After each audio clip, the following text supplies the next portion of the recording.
the peace meditation.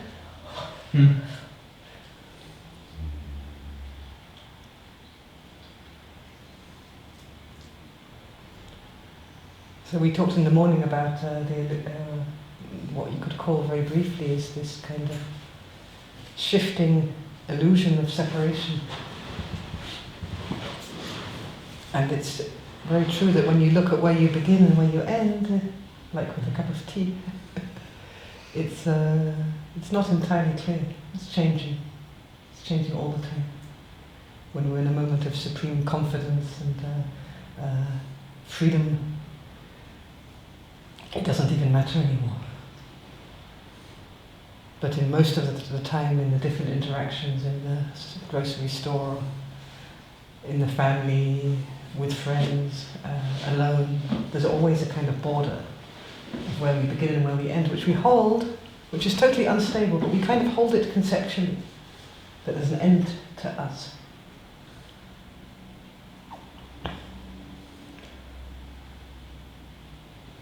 We are actually, when we do this and we say, I am up to here and no further, really with our subconscious minds we hold ourselves in a certain time and space.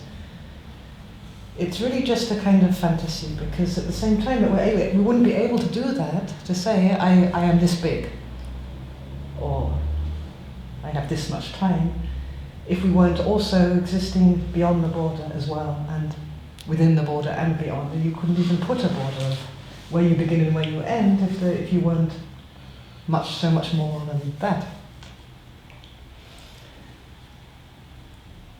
The beautiful thing about peace is that it's always no distance. It's no distance in time and no distance in space. It's really zero distance from anything that we are. Whether we're like this or whether we're like this or whether we're brain dead or a genius, it's no distance, it's totally part of every aspect of it all. You don't go anywhere into the future to find it. You don't go anywhere in the past to find it. You can, as a means to come to zero distance, because when you go forwards or backwards, time tends to collapse, and so there's no distance anymore, so there's peace. It's not a search.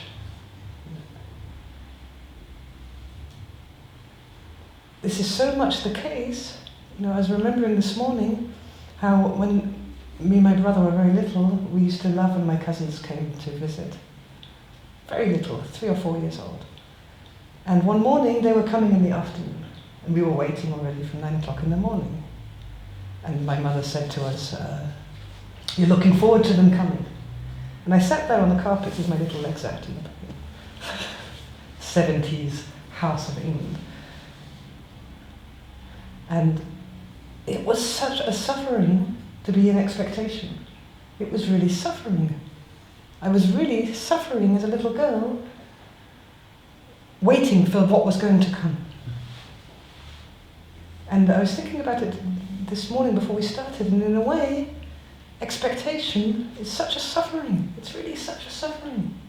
I was thinking, who's going to come to the meditation? And I look at that energy, just that energy, who's going to come? What will be said? What will be after? All of this. We say we suffer from our past, but we so much suffer from our future, which doesn't exist. It's expectation, expectation, expectation. So in that morning of waiting, somewhere along the line, of course, for me and my brother, we snapped. We came totally into the here and now as children and had fun and totally forgot that the cousins are coming, nothing. And then there's a reminder, or a car going by outside, and again we go into this expectation. Suffering, unbearable suffering, to be waiting for, to be in expectation. But when we were in the now, there was no suffering anymore. So this is just one example of how the mind takes us out of peace. It takes us out of peace with it's just simple programming. That the now is to be thrown aside for something which will be. And what will be will never be. It can't be. With something. Exactly. Wait, so you said? Because it's not now. It's an incredible suffering, especially to a child, because because this thing that you're waiting for that will never be. It's never going to happen. You know it, you feel it like in this reaching out and this kind of immediate loss of freedom and peace.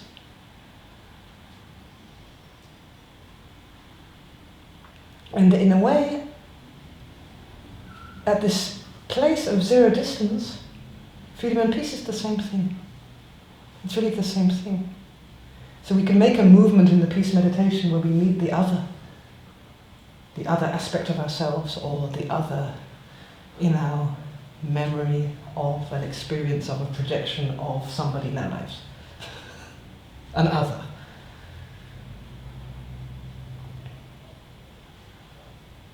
The peace is also in the illusion of the other. It's also at zero distance. It's at zero distance even when we are deeply in projection and in confusion and in busy mind. It's always in what is here now. It's not a process. Peace? Is that what you said? Peace is not a process, okay. It's never a process. It's identical to whatever is able to exist, perceive, or just open, or not. It's even identical to non-existence. If we weren't to exist, it's still there. It's no distance. So partly that's why it's called peace, because there's no struggle in it at all. Mm-hmm. You don't have to be enlightened, you don't have to be in a particular depth of meditation, you don't have to be in stillness, you don't have to be in timelessness. It's there, immediately you are there with whatever is there. Even if whatever is there is an internal schmuck, it's there too. Zero distance. Not later, not to the side, not inside, not outside, not up here in the heavens, not in the planet. It's no distance. You're saying with peace, if we're in the present, no matter what is in the present, there is peace there. Yeah. Okay. Also, if you're in anticipation or expectation, or in the past, or in regression, or in a vegetative state, or whatever, it's there. Exactly in whatever is there. And beyond.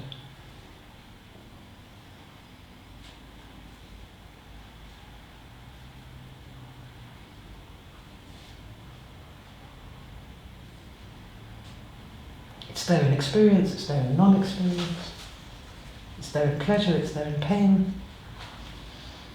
it's there in the individual, it's there in unity, it's there in the middle, and underneath, above.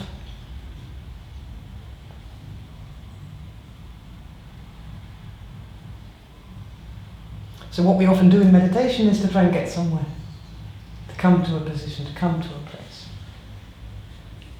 So in a way it's a double bluff, because what we're going to do is just be absolutely and totally accepting of whatever is real here now. So there is a little coming somewhere. But it's not coming like the normal, in the way our minds are programmed, in time or in space. It's not a process, it's not something you can succeed in or failing in. It's a coming there in the sense of deepening allowance, really deepening allowance to whatever comes forward. Allowance? Allowing really that much more deeply whatever comes forward. And not separating. You know, if you have an experience of the great peaceful sunset comes forward in 3D vision in a meditation, and you say, wow, there's already a kind of separation.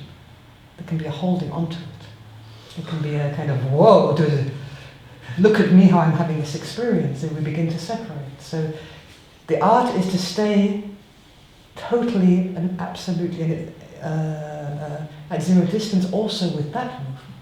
Does everybody see how much I'm in peace now?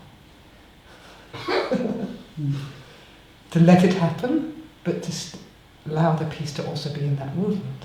Zero distance. It's like a supreme art of disentanglement at the same time as coming to the pure first-hand intimacy of whatever is happening for real. It's both. Because the more you totally allow whatever is happening for real, the more you're disentangled. Because you can't allow something when you're caught in it so easily.